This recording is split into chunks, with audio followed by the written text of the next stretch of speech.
It's welcome. We're live here on another Monday night. That means it's time for MCU Mondays, and this time we actually have something new to talk about. Guardians of the Galaxy 3 is out, and we are going to be talking all about it today. And I'm very excited to do that. As always, I am your host, Chris, joined by my wonderful co-host, Teddy. And I thought he wasn't going to make it, but look at that. Oh. And David is here with us. Never. I forgot you sent out the link earlier today, and I'm sitting here waiting on the link, and I'm like, is he going to get on or what? What's going on? Because I usually send it like right now. What time is it? Showtime? All right. I guess I should send my co-hosts the link to join. Yeah, I got that done early today, partially because we have a special guest on the show, and that is Shah, joining us from the Geek Gauntlet. Sup? How y'all doing, everybody? Good. Doing pretty good. Glad to have you with us as we get ready to talk all about Guardians of the Galaxy 3. There will be spoilers. The movie's out. If you haven't seen it, you don't want spoilers, you might want to wait, but it's a great movie. Spoiler-free review. It's good. Did I hear right? Yeah, and that's coming from me. So I'm shocked. Yeah, we're gonna get into it. I was so nervous. And there's stuff that I didn't like, so we'll talk about that too. No movie is perfect. No movie's perfect. We'll say that. But let's do our theme song, and then we will all talk about what we thought about this movie. Woo! You should just cue the music.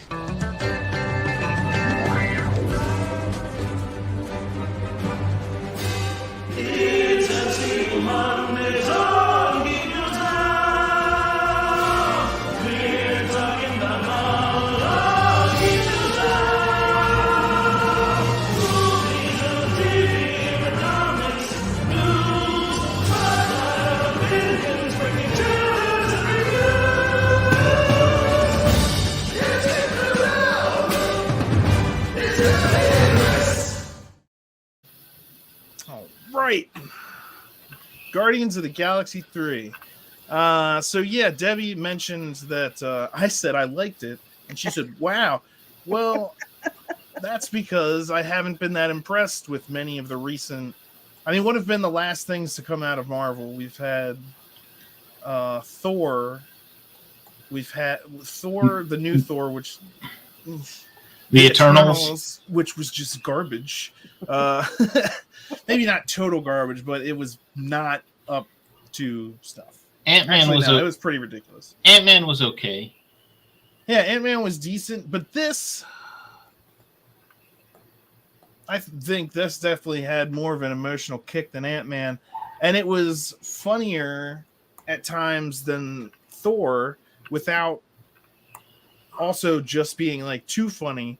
And the scenes with them in the cages, the other animal companions like Rocket Raccoon that also got experimented on, were so, and that made the villain scary. Those scenes were so emotionally intense and creepy at times, and that kind of feeling, they succeeded there where I would say Thor Love and Thunder could have learned from something like that. Like the scenes with the kids and the villain and Thor Love and Thunder, if they had done some more of that, because they had those cage scenes sprinkled in like for a good half of the movie, and you could have your good, fun, hilarious times, and then they take you into there where it's just like, oof. All seriousness. Yeah, and even when the animals themselves are happy, it's still not like, yay, good, happy times. It's like you're an otter and you still have robot arms. Yeah, it's like they're creepy looking, and like the rabbit, it's like, it has such a nice, happy voice. It's kind of stupid, but they're also like, they're creepy looking. I thought that was also really, really well done on the part of James Gunn. And so, yeah, overall, this movie was emotionally compelling. It was hilarious. It had great ups and downs. The ups and downs, and that's what a really entertaining movie needs. It needs those high points and the low points. There was great interactions between all the characters. Even though Rocket was like asleep for half of it. You got those flashbacks from him, which really were the emotional core of the movie. But then you also got to see how like the current day people, like Quill especially, were so determined to keep him alive. So overall, I would just say, yeah, this is the best movie come out of Marvel since Phase 3, something in Phase 3. Endgame, yeah. And that's good. That's good. I think, you know, and I don't. It makes me like, ooh, like I wasn't looking forward to the Marvels, but then like how I doubt it's not going to stand up to this. Like if I'm just guessing, but yeah, this I thought this was a great film. Let's throw it down to our guest Shah. Overall thoughts? Anything specifically you wanted to talk about with this film? All right. Well, I liked it. There was a lot of good action in it. I like the dynamic of the characters and the relationships and stuff. One thing, and this may be a little spoiler, at the very end with the end credits scene, that little girl. The minute she powered up, I knew who she was. Does everybody else know who she was? Was that the and I might be wrong. Well, why don't you just tell us? I've heard a rumor, but I don't know if it's true. She's a character named Quasar. She is super powerful. Think Adam Warlock combined with Captain Marvel, double that, and that's her on a bad day. Oh wow! That's how do we know that's who that is? Because I don't. Did they say it's confirmed? It's been confirmed. Who? By how? What? Yeah, there was a thing that came out that her name is Val something or whatever, which is the name of the character. So yeah, she's Pulsar. I mean, not Pulsar, Quasar. And that's a part of the end credits. Yeah.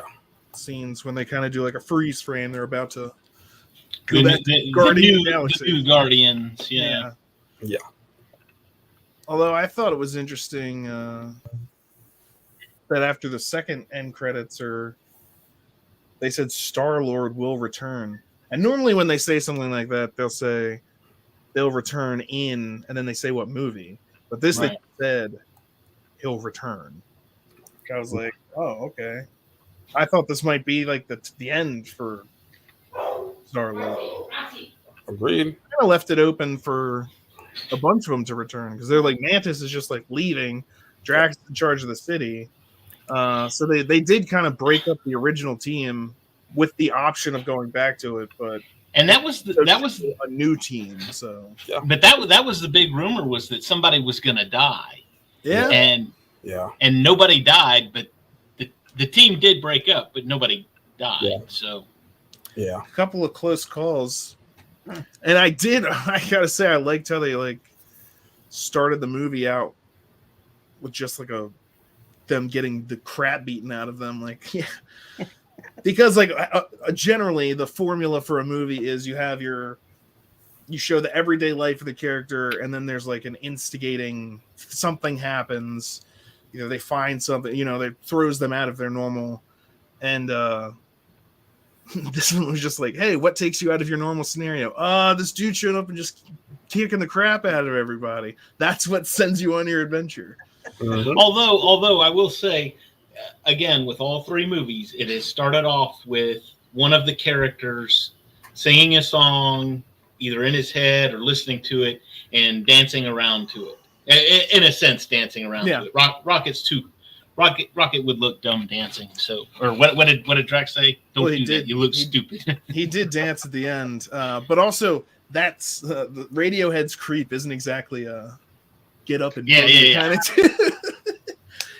The slow walk. It definitely fit the mood, though. Mm. Yeah, and yes, it did have that commonality of and the music again was great. It was amazing. I was talking to my brother about it, and I was just like, I think James Gunn realized that with these movies, the budget that he gets with these movies, he can afford the royalties for like any song at all. And so he picks the best songs possible because they can afford it. And he also found a good way to make that make sense in the film. which is fantastic because it just makes the songs ever more appropriate that they're actually listening to them in the movie.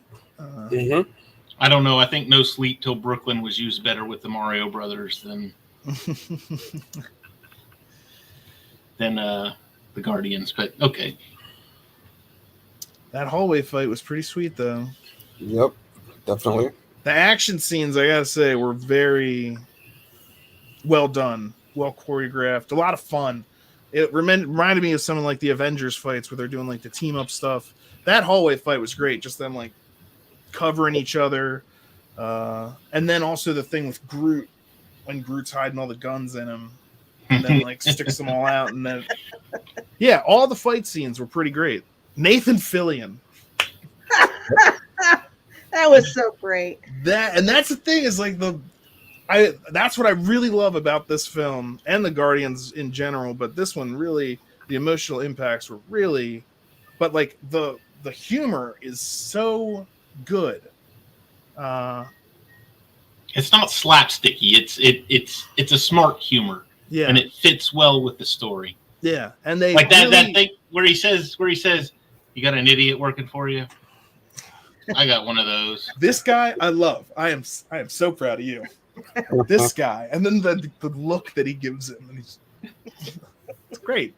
And when Quill is talking to Gamora, and he like hits the button on the spacesuit so they can talk privately, and then it's like, this is an open channel, you know. And then they explain the buttons, and that just. And when Drax is, they explain the buttons make no sense, and Quill's like, "How am I just supposed to know that?" And Drax like, "I thought it was pretty intuitive." Their personalities, the way that they all interact, it really feels like, you know, they're real characters that have been spending time with each other, and they have their little foibles and whatnot. Like they're used to putting up with Drax. Drax is always mean to Mantis, you know, like, but she's nice to him. And he like eventually shows his kind side. He did that with Mantis when he was talking to her in the second one, but then he still called her like hideously ugly. He's like, no, you know, just because that's the way that he is. But I'm just imagining myself being with you. Yeah. So, and I got also the High Evolutionary was. I thought the actor did a great job. I thought him losing control, you could just see him like ever more freaking out that he wasn't the smartest or he wasn't perfectly in control. I think they just should have passed Kang up and put the High Evolutionary as the big bad for this phase. Well, they're in, yeah. I don't. With what's his name, Jonathan Majors. That. Yeah, that's the all thing. The stuff he's going through.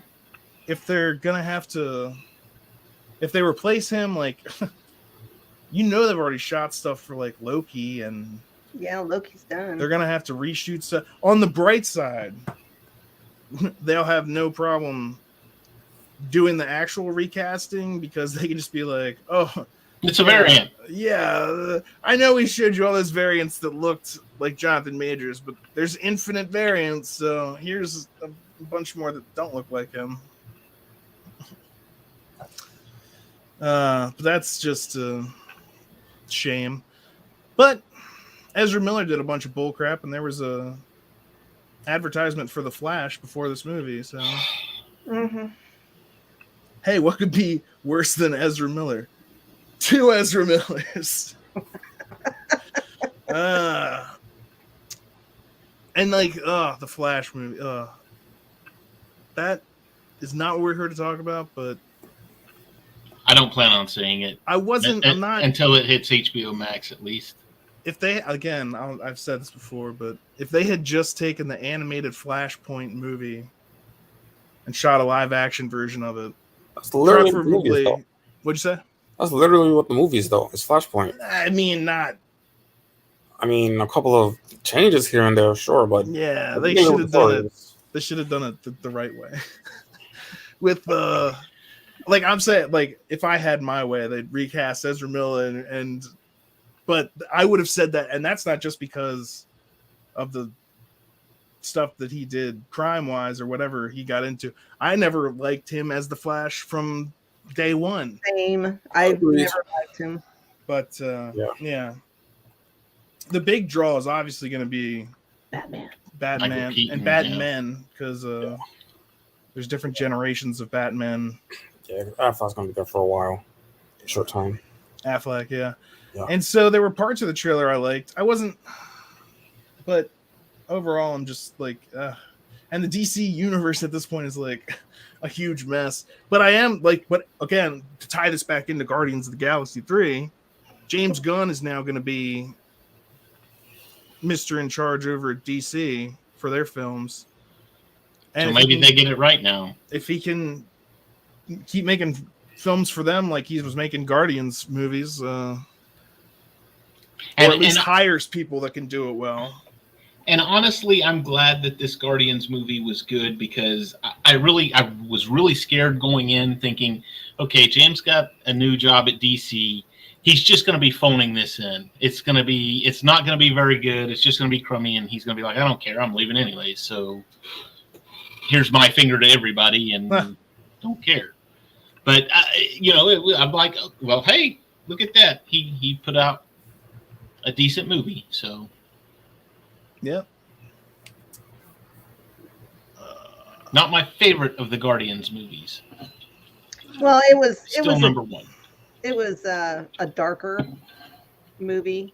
Yeah. But I loved how the character arcs came to an end. And it was really nice to see the bond that Nebula and Rocket had, just because they have so much in common. And plus what they went through in Infinity War and Endgame. So yeah, it was really nice to see. Yeah, that was one of the parts I cried at, because the moment he woke up, that was his first thing. Where's Nebula? And then when she heard him talking, she's just like, crying. Cried. I was like, oh my God. I had several tissues with me during this movie. She's not just the one stealing robot.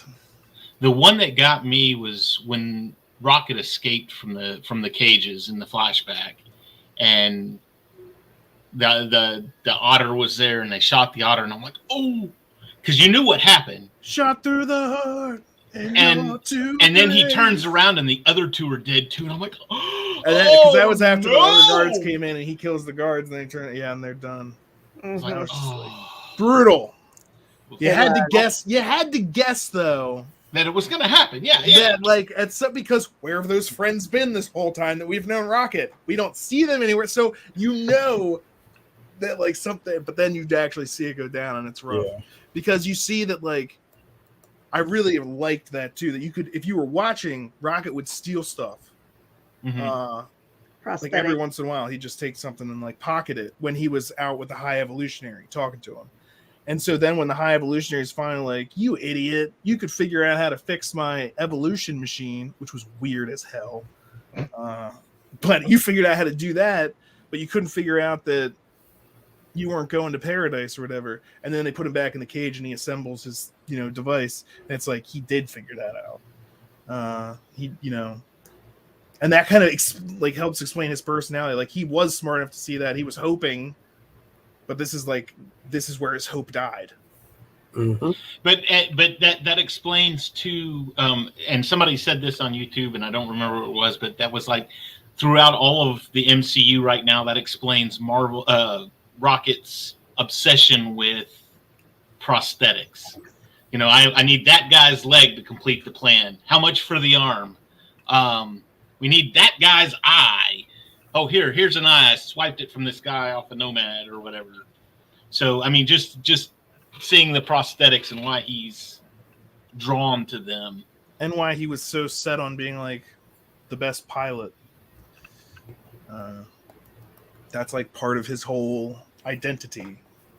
Rocket Raccoon. I'm going to fly us. That moment was definitely earned. When he said that his name was Rocket Raccoon, that was definitely earned. Oh, yeah. Oh, yeah. Because I mean, he's like he said, he's been saying it for 3 movies. He's like, I'm not a raccoon. People call him a badger and this, that, and the other thing. But he's been insistent that like he's not a raccoon, and now he's accepted himself. He knows who he is, and he's the new leader of the Guardians now. I'm glad the Groot was still there. Groot had some good moments in this. Mm-hmm. Like when the first fight with Adam Warlock, I liked what he just jumps on him and encases him but then like he gets destroyed, and I was like, did Groot just die? Are they doing this again this early in the film that like he's the? And then I see like his head walk by on the spider legs, and I'm like, all right, good, nice. We're pulling a Deadpool this time. All right. Yeah, and then he just grows back, and it was cool because they showed him like and the kaiju thing that they had him do. Groot kaiju. That was awesome. That was like the best thing ever. No kaiju. We're not here to hurt you. And so it's fun because like they improvise everything they do. They like stuff goes wrong for them all the time, and it's hilarious. Like freaking Drax, when the kid throws the ball to him, and he just throws it, she goes flying back. Oh my goodness, it was oh man. And then I thought Drax was gonna die too because they showed him getting shot by Nathan Fillion. Yeah, he was shot in the front and the back, and then later he's fine. It's like, what, Drax? What's up with you? When are you actually in danger? Well, that was the thing, because everybody had pretty much predicted that, since he had already said he was going to come back, that he was the one that was going to die. So at that moment, I was like, no, he can't go out like that. They did it.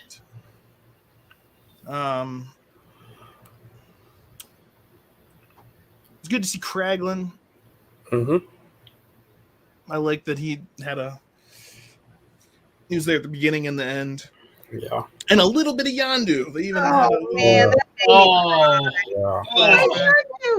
use your heart. Oh. And the dog. Like that's another dog. Kraglin and the dog. She's a bad dog. And she's obsessed with that. Like that's such a dog. Like if a dog could talk, it's obsessed with the fact that you called it a bad dog. Like yeah. And it's also an incredibly powerful telekinetic thing. It's what a hodgepodge of heroes. Howard the Duck. We got some more Howard the Duck. Yeah. I was excited about that. Yeah. And they kept showing Nebula just getting wrecked and then like twisting back into Yep. Someone said they really pushed the PG-13 rating with this, and I gotta say, it was, definitely. They walked right up. In fact, first F-bomb in the MCU. Where was the F-bomb? Because I don't remember hearing it. Shut the fucking door. Yeah, now open it. Open the fuck. Yeah, Nebula's trying to open the door, and she can't figure out the handle. He's like, push the button. Now what? Open the door. Yeah. So there it was. First F-bomb in the MCU. Yep. We did it. I was, oh man, and I'm just assuming that that's the way it was in the comics, but I was like, why did you create these animal people to inhabit this planet? And it's just like, oh well, that's just what he does. He makes people to inhabit a planet. He doesn't like the way that he did it. He kills everyone, and then he does it again. Decides that he doesn't like them, kills everyone, and does it again. Yeah. Like when they did Counter Earth, that was like really cool. Like I remember watching Spider-Man Unlimited back in the day, and like one big thing of that was that they went to Counter Earth and how Evolutionary was there, and had the whole Beast people there. So that was like cool to see. Yeah. So like, yeah, I was like, I knew that had to be like something from that. I was just like, it. What? Yeah, that's you're supposed to be a genius, but like your idea of a perfect world is like animal people. But again, that point was made by Peter Quill. Where a squid is selling heroin to a pigeon in the back alley and then beating him up. My idea of perfection doesn't include an octopus selling meth to two guys with cockroach heads. And the High Evolutionary's like, yeah, all right, look, I'm blowing it up, okay? I'm starting over. It doesn't matter. And then he does just start blowing stuff up. And I got, like, there was, like, a minute of, like, Planet of the Apes when they flew past the statue of him with the Empire. Well, not. Mm-hmm. But, yeah, Counter-Earth. What? It's just... What is up with these people? Who gave you money? Where did you... Oh, right. He founded... And that was the other thing. That organist... They grew this space station. It's like... That can't be efficient. Is that really the best way? We grew this thing. It was interesting to see because everything was like organic, but... Heard that Michael Rosenbaum was in that scene, but I don't know where he was. I don't remember seeing him. Really? Yeah, like he's been all just around and stuff. So like he's in there at some point in the whole stuff with Nathan Fillion, but I don't know. I don't remember. I don't know who he was. I some behind the scenes pictures that he took. I think it was on TikTok. I seen that. Yeah. And he had a bunch of dots on his face, so he might have been CGI'd. Yeah. Probably. But everybody was saying, well, now that you're in with James Gunn, he can bring you back as Lex in the DC. Okay, so it says here, after Yondu's tragic death, Martin X was present among the mass of Ravagers as they paid tribute to their fallen friend. But Martin X is played by Michael Rosenbaum, I guess, was in the second one, who was set to return for Volume 3. Oh, so he might have been with the Ravagers. He was probably with the Ravagers. Right. Okay. And that's something that I... Oh, he's that crystal guy. Yeah, right. Yeah, I just remember that. Okay. Yeah, crystal dude. Yeah. Okay. There you go. All right. I felt like Adam Warlock and the Ravagers were kind of shoehorned into this. Like, almost just because, like, hey, we mentioned that these guys were going to be in the next one, so here they kind of are. Like, I get that it's kind of an intro for Adam Warlock, I guess, but yeah. Well, and Luke said the same thing. He was like, they could have made that entire movie and him not been in it, and it wouldn't have made any difference. I'm like, well, he did do one thing. He saved Peter. But the thing is, if you didn't have Adam Warlock there, then you could have had Gamora save him, which would have been reminiscent of when he went out in the first one and saved her, and you would have had her kind of doing that for him. But and also that raises the question of, what'd you say, Debbie? I don't know if she would have. I think she would have. She look at how she was working with all of them at the end. She was coming around to him. She was catching those feelings. Yeah. And so that could have been, but then it also just made me think, like, wait, whatever happened to like his mask and his thrusters? He didn't wear it at all. Yeah, that's true. Wasn't that your signature item? Like, that would have kept you from... It was broken in Volume 2. And, was it? Well, so this should have been fixed by now. Nebula's got to... Yeah, they could have done it Kylo Ren and had all the little red lines going all over it. And then... Kylo Ren. And then, I think James Gunn said that because at the very beginning when things happened so quickly, and of course, Quinn was drunk and passed out on the bed, and then everything happened, and he just rushed out of there, that his mask or helmet or whatever was left in the drawer. Well, it's pretty dumb because after that, they got on a spaceship and left. Yeah. Just saying, like, it's not like someone hurled him into another dimension where he couldn't have like gotten that. But yeah, I get it. He wasn't thinking. He was stressed out about his friend being hurt. I mean, they literally had a costume change, though. Rolled with it. They literally put on uniforms like halfway through. Yeah, it's true. Mm-hmm. And you think they'd have another one of those line about the ship? I mean, this technology exists. They've got a bunch of stuff. They have the jetpacks that just like you slap it on, and the med packs in this one were interesting. You just slap it on and it fixes you. Of course, it doesn't work with Rocket, hence the rest of the plot. Drax was wearing a shirt through most of this movie, or some kind of covering, because I kept thinking, doesn't he have sensitive nipples? Chiefs. He did make a fuss about having to wear said the uniform is the wrong color. Doesn't go with my eyes. Oh Yeah, but Adam Warlock, like I said, I kind of just, he felt a little bit shoehorned in there, and the Ravagers too, like they show up just to make a appearance. Like they show up just to do the briefing for the mission. Right. That's like all that they do. And then at the end, so Gamora can go back to him. Yeah, and it's like, I think, when you introduce them in the previous one and say, like, you're going to see them in the next one, people are thinking maybe we'll get to see like one fight scene with them in it, but... Yeah, especially because against Sylvester Stallone as one of them, so, that would have been good to see. Yeah, and they had a pretty cool team. Like, they have a guy who's an alien wizard, like... Yeah! I'd like to see, what can these guys do? But, we don't really Luke get even said, does that guy have a sling ring? Because that's the same stuff. And I was like, they're doing portals. So, that would have been interesting and cool to see, but who knows? Maybe you'll see more of that in future Guardians movies. Maybe they'll make a Ravagers miniseries. Yeah, I was gonna say they can do Guardians of the Galaxy, Rocket Squad. They can do Ravagers. They could do prequel Ravager stuff with Yondu if he wanted to come back. I'm Mary Poppins, y'all. That was fantastic. Yeah, so I kind of got a feeling that they're going to reintroduce the Infinity Stones since they are doing Adam Warlock. They might reintroduce them some way. Yeah, because a lot of people were upset that they kind of introduced Adam Warlock before the Infinity Saga, just in like teasing him, but then he never was involved, and he was such a huge part of it in the comics, comic books. Yeah, and they were talking about.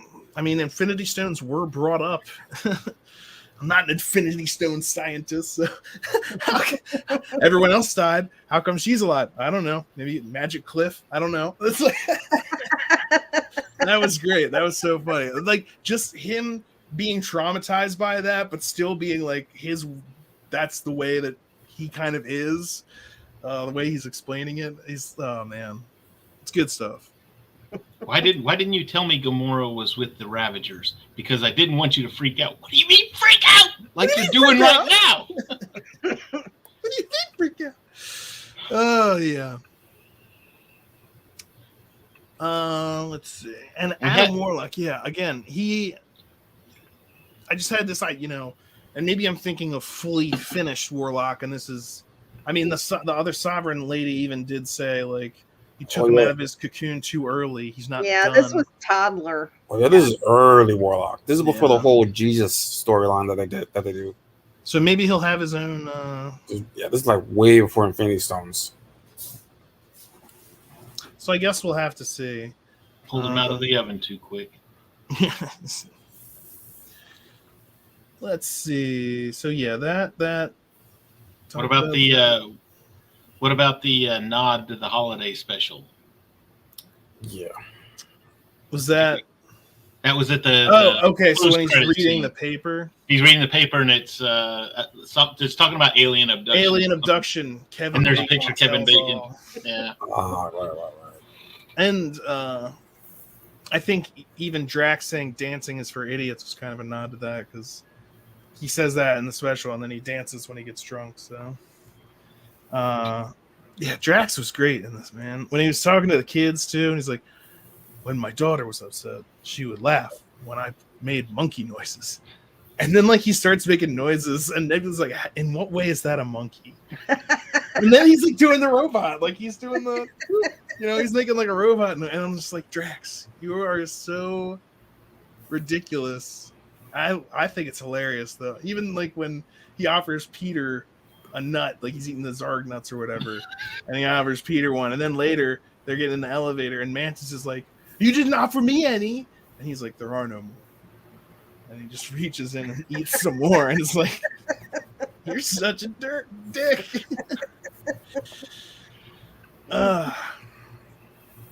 Yeah, it's moments like that that lighten it up in between horrifying experimentation on live creatures. Although there was a moment when they were watching, and they didn't show it, but they showed this is too horrific for the audience to see, but we will show the reactions of the cast members.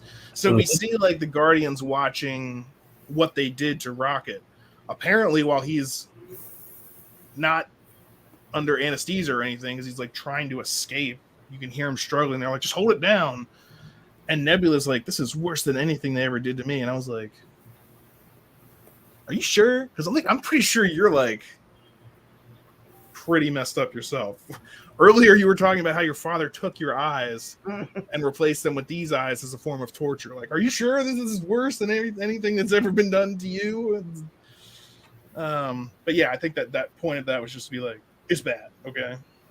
What about the dynamic between Nebula and Peter? Yeah. Don't look at me like that.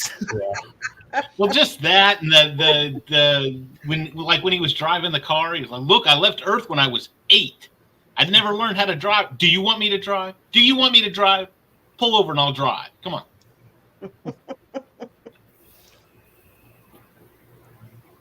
It was. I was like the high evolutionary. So you went from cybernetic implants to your evolution mist.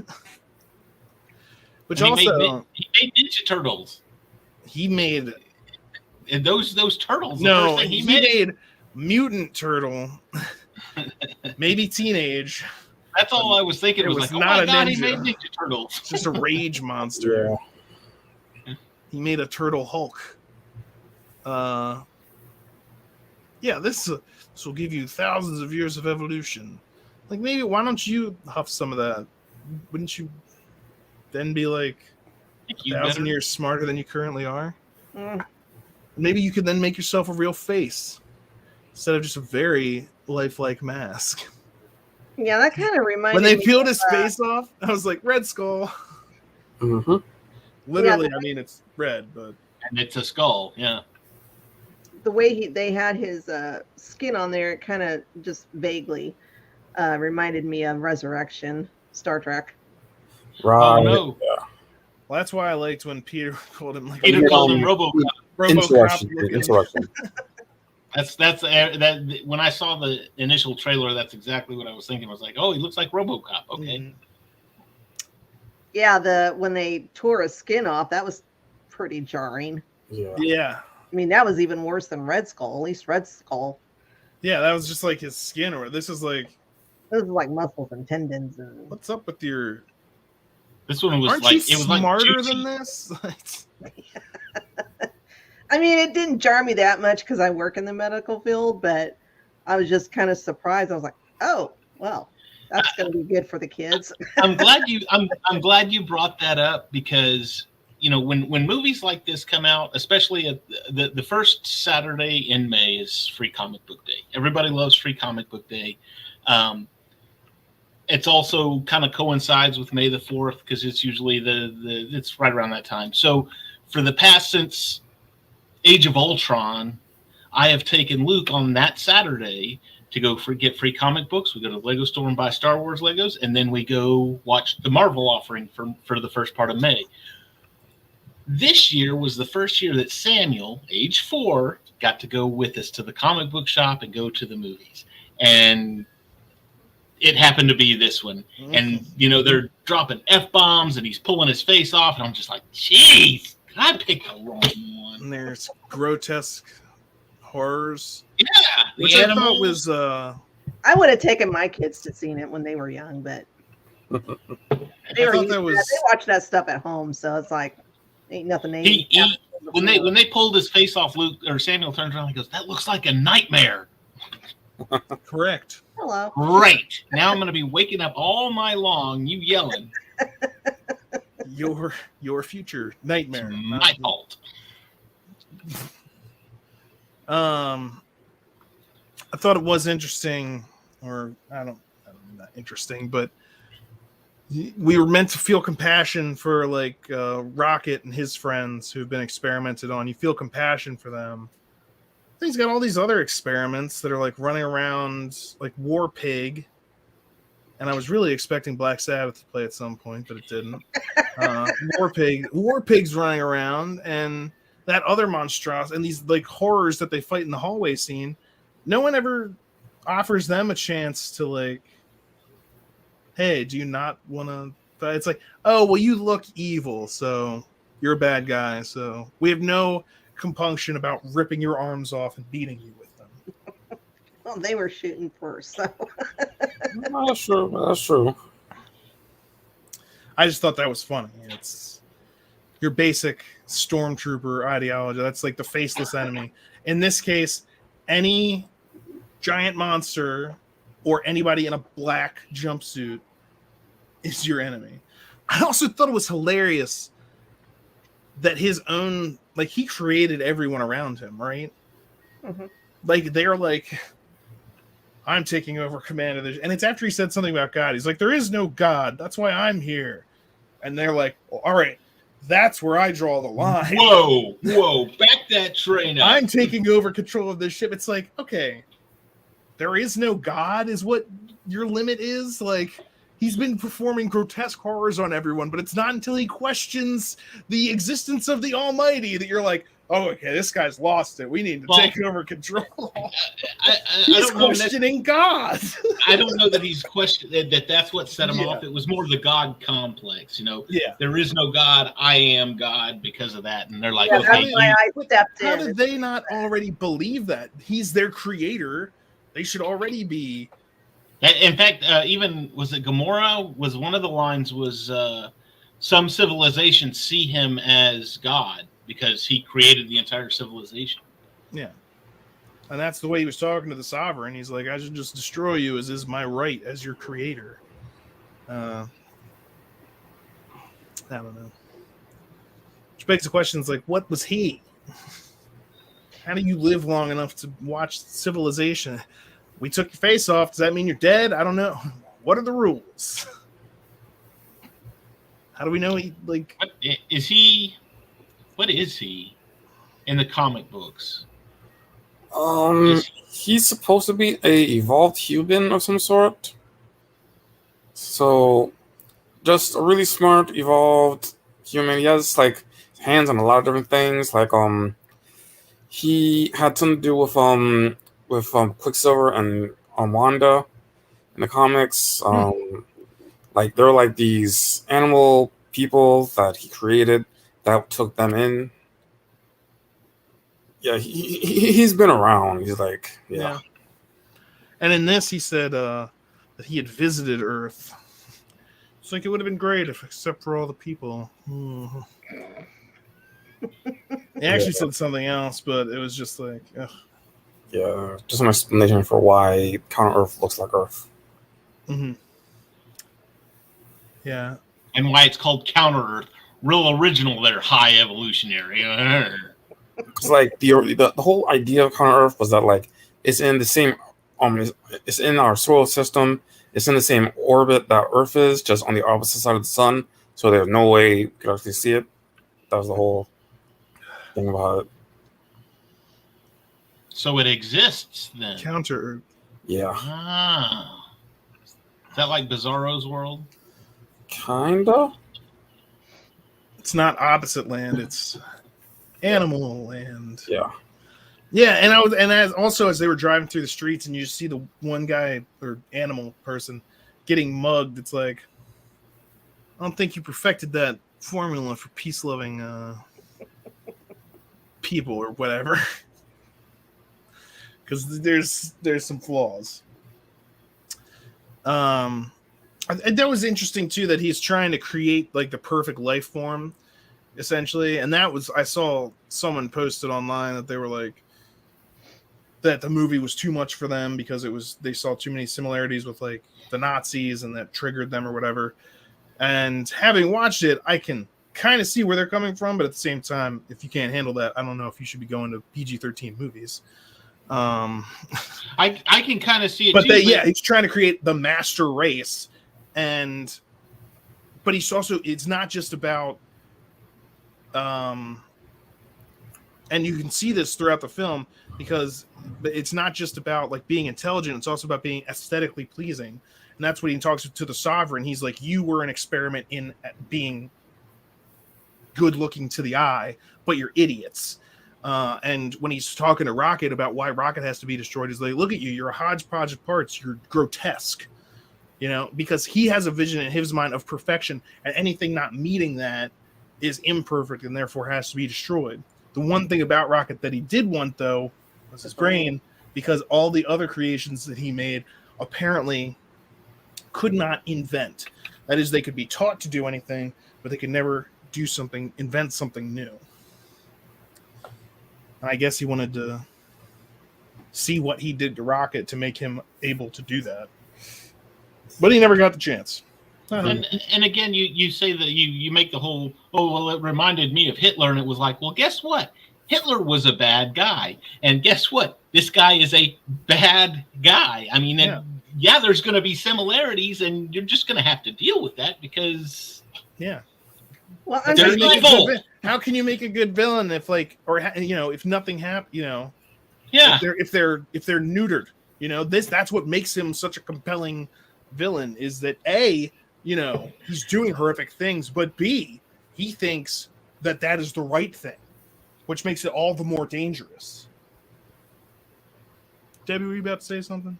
Well, I was going to say, was this person's first Marvel movie? Because did she not watch Captain America at all? There's no Nazis in that. I think it was the nature of the experimentation and torture, that they were.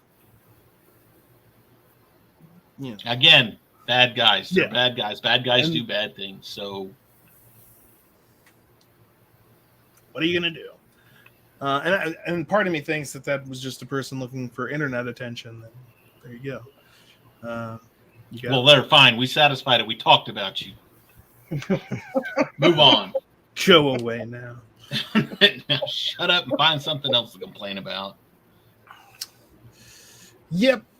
So let's see. Is there anything else that I didn't like? I think the Adam Warlock and the Ravagers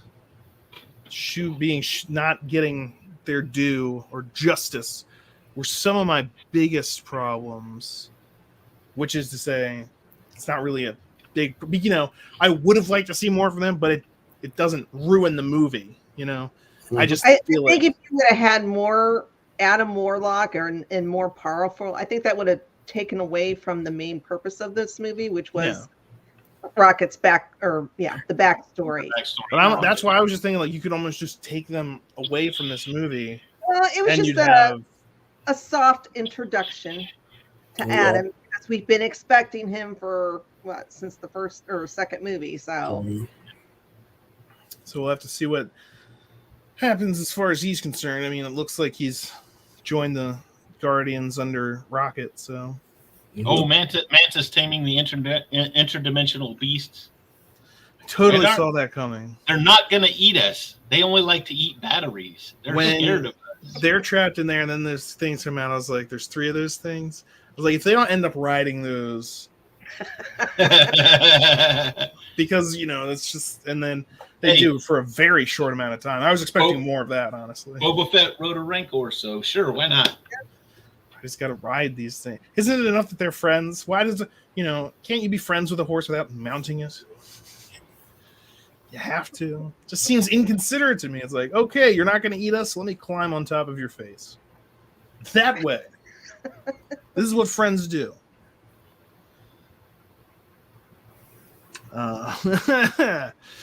Yeah, and so when Peter again makes that jump, or doesn't make that jump, and he doesn't have that stuff, and he starts to freeze there, I was expecting Gamora to save him. It was interesting that they had Adam Warlock do it instead. But when he is out there for a bit, and then he starts getting I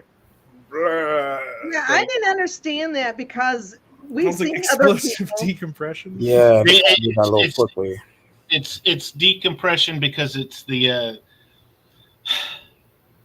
in physics you're in a vacuum, so everything is being pulled every which way but loose. And theoretically, if you were to step out into space, yes, you would freeze up like that, but also you would start expanding like that. But in 2, when they were like,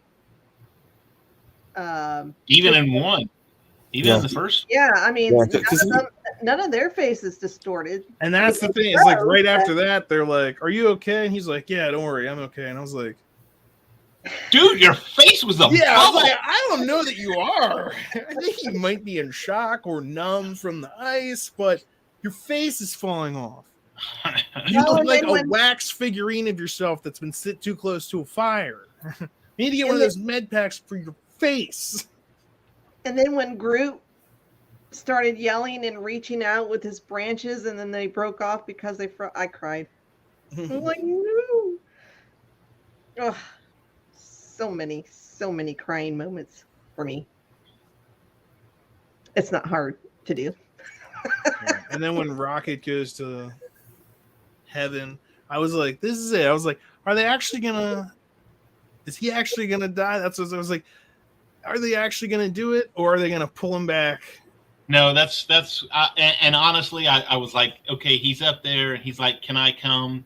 And she says, "Yes, you can." And then I'm gonna and I'm sitting there thinking in my mind, she's gonna say, "You have more stuff to do, so not yet." But not yet. And I was like, and then she said it. I'm like, ooh, called it. And that works for the death and resurrection. If we're looking at the hero's journey, it's not always a literal death. It's not always a literal resurrection. In this case, he didn't actually even die, but there's your death and resurrection. Now the team's back together, or really they need to finish getting the team back together. But no, why can't you say Rocket died? Rocket died on the table. They just brought him back. Yeah, but and then that way all the rumors are true. One of the Guardians will die in this movie. You're gonna bring him back in the same movie, but yeah, he's dead. Near death. They said he was dead. He said, "Yeah, you died on the table for however long." And then it was like you know what? That sent you back. Deadpool 2. That's exactly what it was Deadpool 2, when he kept going to see his wife, and she's like, "No, you're not done yet." Oh yeah, it's been done many, many times. I just wasn't sure if they were actually going to like go through with it, because that would have, because they could have had him die, and then that could have been, you know, something that sent Peter over the edge. He was already talking about how he loses everybody, he wasn't going to lose him. But it's definitely happier that he's back, and since they possibly have plans to use Rocket for future Guardians things, had to bring him back.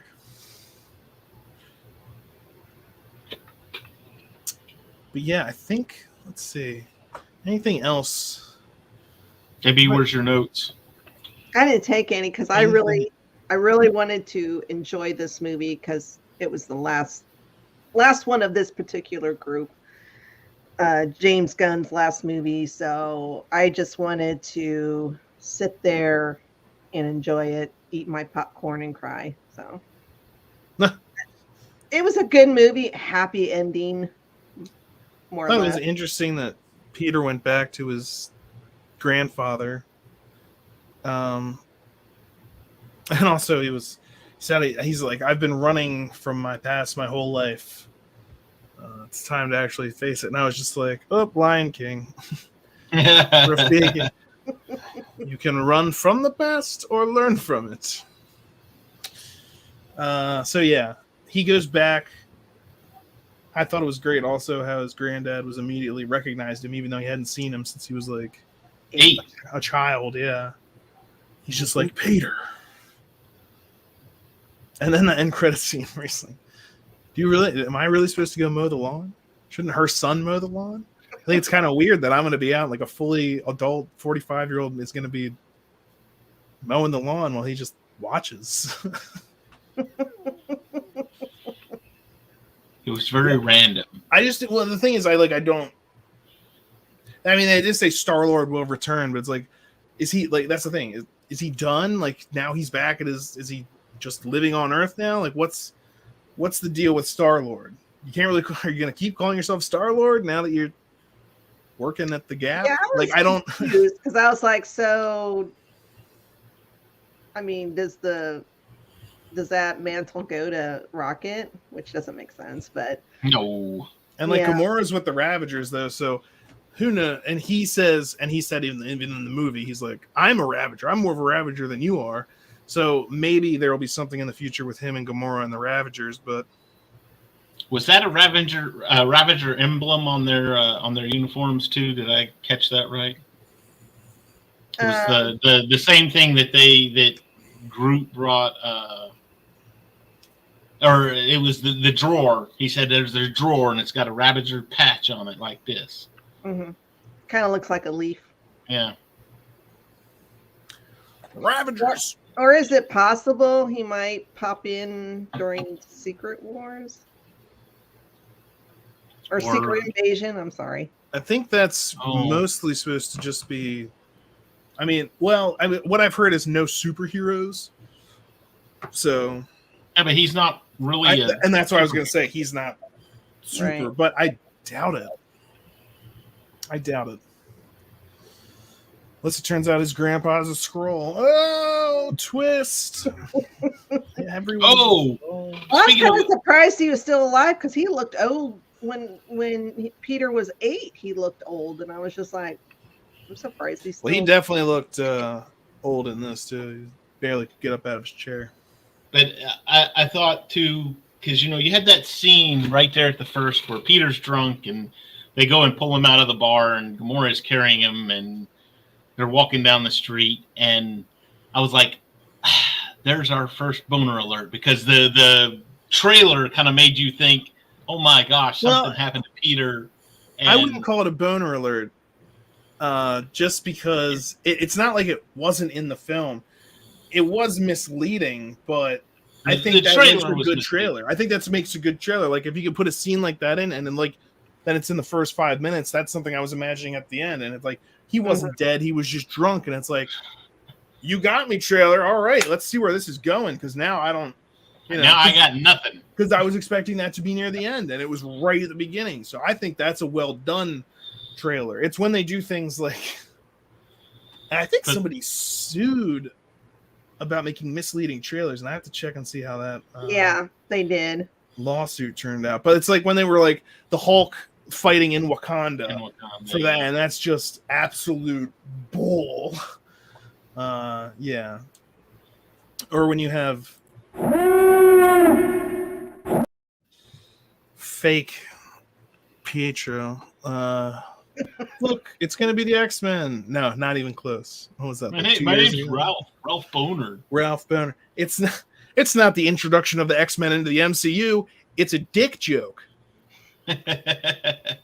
Why is everyone angry? It's funny. It's supposed to be funny. Get it? Terrible. So yeah, I think that's about it for Guardians of the Galaxy 3.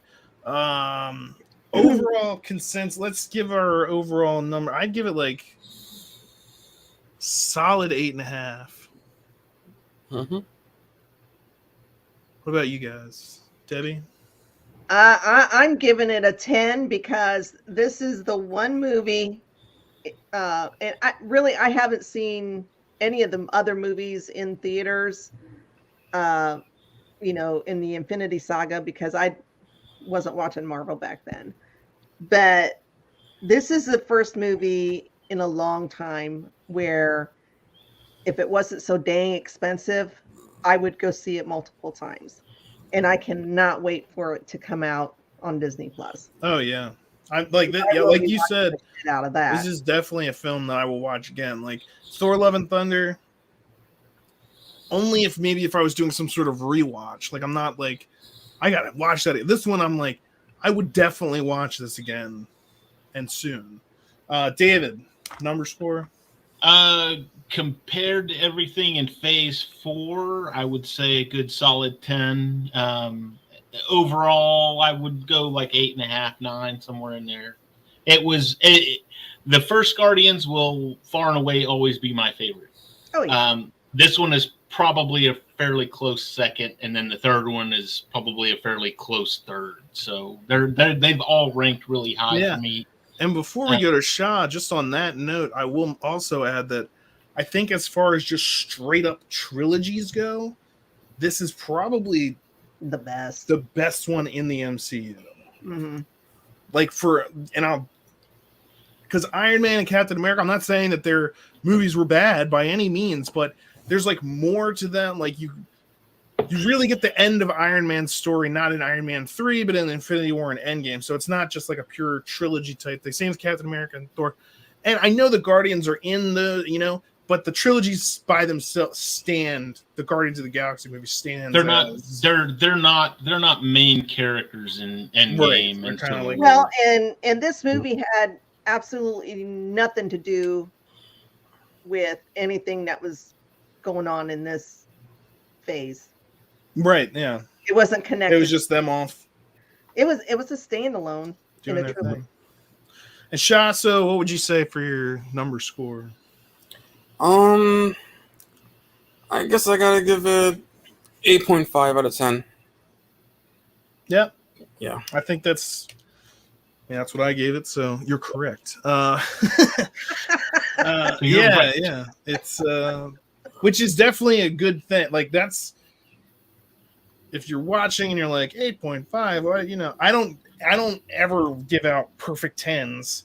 I rarely ever give it even like a 9 or 8.5 is pretty darn high on my scale. Like I don't know what I give like Love and Thunder 4 or like a 5 or a 6 or something like.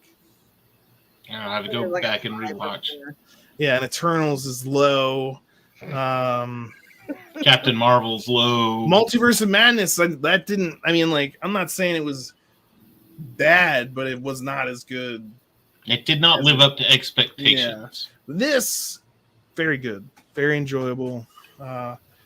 Again, a great ending to the Guardians trilogy, and definitely something that I'm looking forward to watching again. Which I can't say that about most recent Marvel things. So hopefully this is again, but it's also James Gunn's last film with Marvel. So it's like you want this to be a sign of good things to come, but it's like no, this is a sign of the end of it, like the last dregs of This is as good as it's gonna get. Classics, yeah.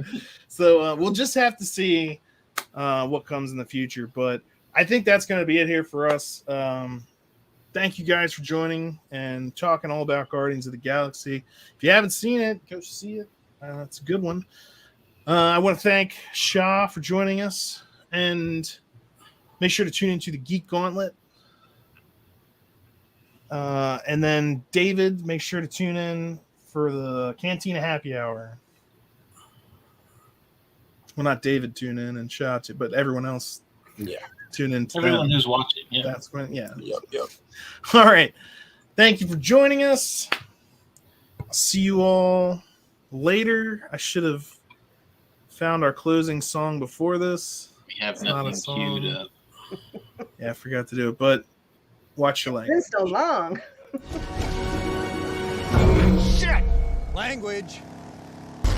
Wait a second. No one else is going to deal with the fact that Cap just said language?